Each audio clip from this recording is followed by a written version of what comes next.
जनमानस में सुपर्णखा का छवि राक्षसी का है। नरसंहार की वजह से वह घृणा की दृष्टि से देखी जाती है। सैकड़ों वर्षों तक तपस्या करने के बाद भी ऋषि मुनियों को भगवान के दर्शन का लाभ नहीं मिलता, परंतु सुपर्णखा के उनके दर्शन के साथ साथ उनसे बात भी की और श्री राम ने उसकी लक्ष्मण से भी बात करवाया। भक्ति रूपादि शक्ति जगत जननी माँ सीता के दर्शन भी करवा दिया। जिज्ञासा बनी रहती है कि आखिर ऐसा कौन सा पुण्य किया होगा जिसे उसे यह सौभाग्य प्राप्त हुआ। मनीष को ज्ञानी जब हमेशा इसका चिंतन किया करते हैं। आंखों से इशारा कर रही थी, इसे देख देवराज इंद्र विचलित हो गए और उसके ऊपर प्रसन्न हो गए। तब से मैं तारा इंद्र के प्रियासी बन गई। इस समय पृथ्वी पर एक प्रजा नमक ऋषि बहुत तपस्या कर रहे थे।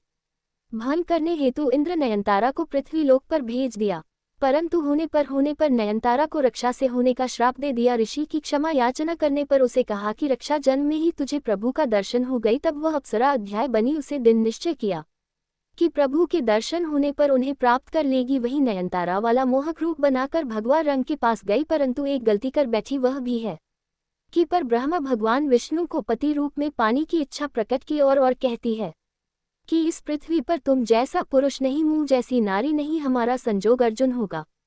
मैं आत्मसमर्पण करने आए हूँ। तुम्हारी सुंदर सर्जरी रूप ने मुझे अपने सपनों का कांड मिल गया। मुझे गंधर्व विवाह रचाओ और भार्या के रूप में स्वीकार करो। पर ब्रह्म को प्राप्त करने की एक प्रक्रिया होती है। भक्ति या बैराग के सहारे पर ब्रह्म को प्राप्त किया जा सकता है, लेकिन सुप्रभात भक्ति रूप माँ सीता और बैरागी रूपी श्री लक्ष्मण जी के पास ना जाकर राम अवतार विष्णु के पास चली गई। यह उसकी सबसे बड़ी गलती थी। वह तो शीतल श्रीराम के पत्नी बनकर भक्ति को ही अलग कर देना चाहती थी।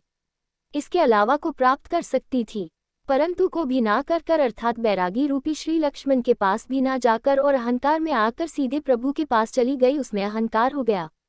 वह कहती है, संपूर्ण संसार में मेरे समान कोई नहीं। इसका अर्थ हुआ कि समस्त संसार में आपकी पत्नी बनने लायक मेरे समान कोई नहीं है। अहंकारी को प्रभु मिलन संभव ही नहीं हो सकता।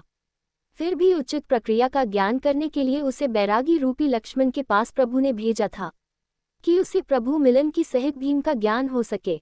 बैरागी लक्ष्मण ने सोचा कि राक्षसी को बैग तो आ ही नहीं सकता, अतः उसे पुनः प्रभु के पास भेज दिया।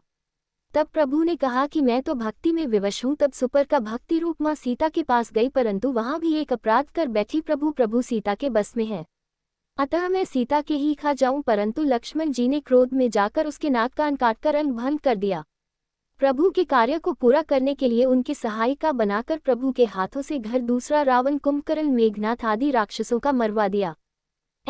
और प्रभु भक्ति की उचित प्रक्रिया बनाने के लिए पुष्कर में चली गई। जल में खड़े होकर भगवान शिव की आराधना करने लगी। 10,000 वर्षों के बाद हमने अवतार लेंगे, तब पूजा के रूप में तुम्हें कृष्ण के पति सुख की प्राप्ति होगी। तब भगवान श्री कृष्ण तुम्हारी पूजा ठीक करके वही नयनतारा वाला अप्सरा का मनमोहक रूप प्रदान करेंगे। कमेंट बॉक्स में बताएं और पसंद आए तो लाइक करें। ऐसे ही रोचक वीडियो देखने के लिए जुड़े रहे। फिर मिलेंगे खास वीडियो के साथ, तब तक देखते रहिए रामायण स्टोरी। धन्यवाद।